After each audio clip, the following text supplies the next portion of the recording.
Hello everyone, আমি সাহেব। Welcome to সাহেব গায়ন ব্লগ চ্যানেল। আই হোপ তোমরা সবাই খুব ভালো আছো। আমি খুব ভালো আছি। ফ্রেন্ড, আজকের ব্লগটা শুরু করা যাক।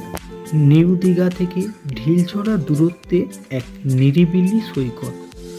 জনস্রোত নেই, কোলাহল নেই। প্রশ্ন হতেই পারে, তা আবার হয় নাকি? উদয়পুরের সৈকতও এখন আর নিরিবিলি বলা যাবে না। ওসিয়ানা সৈকত, শান্ত পরিবেশ, অবাক করার মতোই। এখনও কাজু বনের মধ্য দিয়ে সৈকতে যাওয়ার পথ এখানে। তারপর কিছু নিচু সিঁড়ির ধাপ পেরিয়ে সমুদ্রের পাড়ে উঠে সৈকতে নেমে আসা। পরিচ্ছন্ন সৈকত, তীরে একটি নজর মিনার আছে। সেখান থেকে দূরে সমুদ্রের দৃষ্টি প্রসারিত হয়। ঝিম ধারানো সমুদ্রের বিস্তার। সকালে বিকালে হেঁটে বেড়ানোর সৈকতে সূর্যাস্ত সূর্যোদয় রঙে মনোময় হয়ে উঠবে কাজুবন। সমুদ্রের ঢেউ, তারই মধ্যে ওসিয়ানা বিচে সমুদ্রের শান্ত আছেই।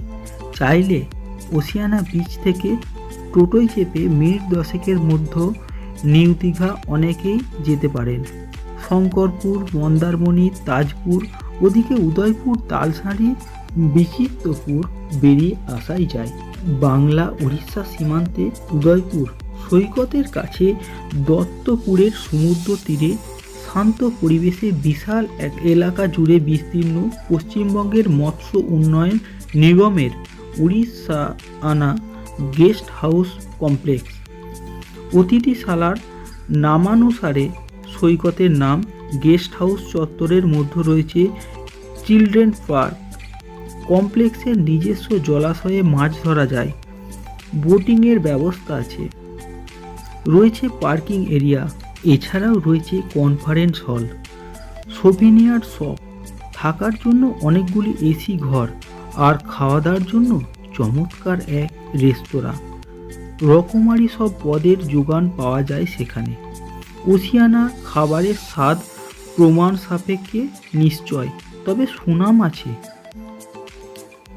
এখনকার খাবার দাবারকে একটি বিশেষ আকর্ষণ বলে মনে করেন ভোজনবিলাসী বাঙালি অভিজ্ঞরা। এখানে ঘরের ভাড়া 1400 থেকে 1800 টাকা। চাইলে টোটোয় চেপে মিনিট 10-এর মধ্যে নিউ দীঘায় অনেকেই যেতে পারেন। শঙ্করপুর, মন্দারমণি, তাজপুর, ওইদিকে উদয়পুর, তালসারি ইত্যাদি বেরিয়ে আসতেই পারেন। দীঘা স্টেশন থেকে ওসিয়ানা গেস্ট হাউস 2 কিলোমিটার, সামান্য কম বেশি হতেই পারে। নিজেদের গাড়ি এলে দীঘায় বেরিয়ে উদয়পুরে আগে পড়বে ওসিয়ানা মোড়, ওখান থেকেই বাঁদিকে রাস্তা।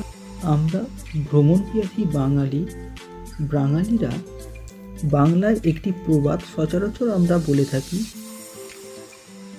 বাঙালির ভ্রমণ মানে দীপুদা। মানে দীঘা, পুরী আর দার্জিলিং। তারই মধ্যে দীঘাতেই সবচেয়ে সহজে, সবচেয়ে সস্তায় আরাম করে কটি ছুটির দিন কাটিয়ে আসা যায়। তবে বাঙালি বেড়াতে যাওয়ার এই 3 ঠিকানার মধ্যে দীঘাতে ভিড় বেশি। উইকএন্ড মানে দীঘা। দার্জিলিংয়ের মতো বিশেষ কোনো মরশুম বলাই নেই। সারা বছর যখন মন চায় ব্যাগ গুছিয়ে পৌঁছে গেলেই হয়। তাই দীঘার নতুন করে কিছু আর বলার নেই। কিন্তু এই প্রতিবেদনে যে জায়গার কথা বলবো সেটা মধ্যবিত্তের বাজেটের মধ্যে ছুটি কাটানোর একটি দুর্দান্ত ঠিকানা। এই ঠিকানা দীঘার বাইরেও নয়, আবার দীঘার ভিড়েও নয়। সবুজে ঘেরা নিরিবিলি সাগর পাড়ে ছুটি কাটাতে মনের মতো আয়োজন রয়েছে পশ্চিমবঙ্গ সরকারের মৎস্য উন্নয়ন নিগমের অধীনে পরিচালিত গেস্ট হাউস, নাম ওসিয়ানা। পর্যটকদের ভিড়ের থেকে দূরে দীঘার বেশ কাছেই এই ওসিয়ানা গেস্ট হাউস। নিউ দীঘা আর উদয়পুরের মাঝে অবস্থিত এটি। আর এই গেস্ট হাউসের নামই এর পাশে বিচের নাম ওসিয়ানা বিচ। কিভাবে যাবেন আপনারা? দীঘা স্টেশন থেকে যে কোনো টোটো বা অটোতে পৌঁছে যাবেন এই গেস্ট হাউসে। দূরত্ব প্রায় 2 কিলোমিটার। অটো ভাড়া মাথাপিছু মোটামুটি 10 টাকা। এখান থেকে চাইলে গাড়ি বা টোটো ভাড়া করেও বিচিত্রপুর, উদয়পুর, তালসারি, দীঘা, মোহনা, শঙ্করপুরের মতো একাধিক জায়গায় ঘুরে আসতেই পারেন।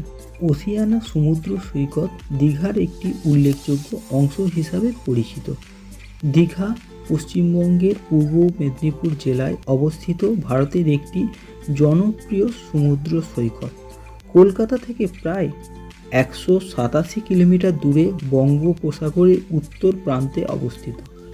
এটি প্রায় 7 কিলোমিটার দীর্ঘ একটি অগভীর বালুকাময় সৈকত, যা দুটি প্রধান ভাগে বিভক্ত: ওল্ড দীঘা এবং নিউ দীঘা।